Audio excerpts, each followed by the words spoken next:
এক গ্রামে এক জাদুকর বাস করত। সেই জাদুকর এতটাই ভয়ঙ্কর ছিল যে তার ভয়ে মানুষ অতিষ্ঠ ছিল।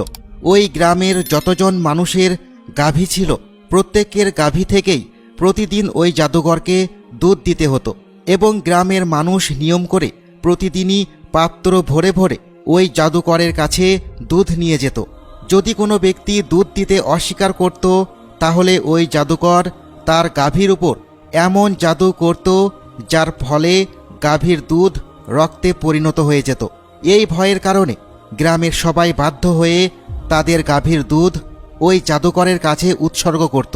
একদিন এক বৃদ্ধ মহিলা তার গাভীর দুধ একটি পাত্রের মধ্যে রাস্তা দিয়ে নিয়ে যাচ্ছিল ওই জাদুকরের কাছে। তখন সেখানে উপস্থিত ছিল আল্লাহর একজন ওলি, যার নাম হজরত খাজা গঞ্জ বক্স রহমতুল্লাহি আলাহি।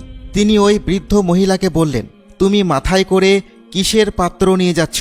মহিলাটি তখন জবাব দিল, আমি আমার মাথায় করে দুধের পাত্র নিয়ে যাচ্ছি জাদুকরের কাছে।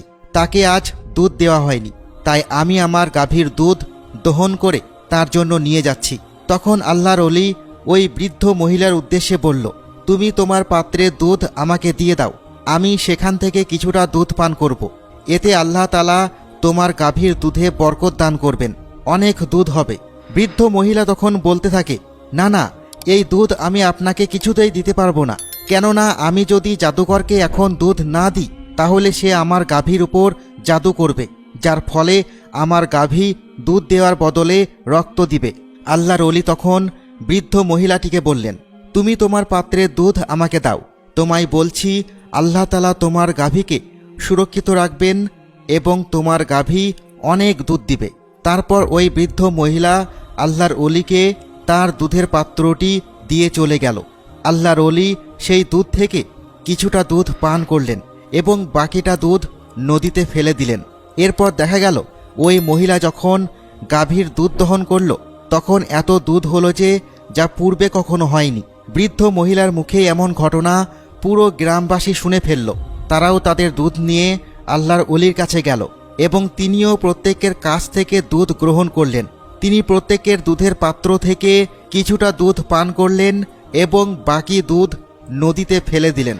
আর দেখা গেল গ্রামবাসীদের প্রত্যেকেরই গাভী এত ভরপুর দুধ দিতে লাগলো যেন পুরো গ্রামে বরকত নেমে আসলো।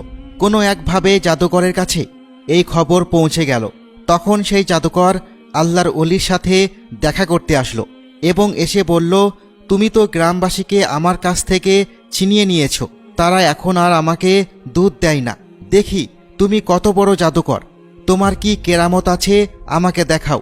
আল্লাহর ওলি তখন ওই জাদুকরকে বলল, আল্লাহর সাহায্যে আমি আমার কেরামত দেখাবো, তার আগে তোর কি কেরামত আছে, তোর কি ক্ষমতা আছে তুই দেখা। এমনটা বলার সাথে সাথে ওই জাদুকর বলল, আমি আকাশে ভাসতে পারি, এবং সাথে সাথে সে জাদু মন্ত্র পড়ে আকাশে ভাসতে লাগলো। তখন হজরত খাজা বাবা গঞ্জ বক্স রহমতুল্লাহি আলাহি তার পায়ের জুতা খুলল এবং সেই জুতাকে আদেশ দিল, এই জাদুকরকে প্রহার করতে করতে মাটির নিচে নামাও। খাজা বাবার আদেশে জুতাটি তাই করল। জাদুকরের মাথায় প্রহার করতে করতে তাকে মাটিতে ফেলে দিল। জাদুকর তার ভুল বুঝতে পারল এবং তখনই সে আল্লাহর ওলির কাছে ভুল স্বীকার করল এবং ইসলাম গ্রহণ করল।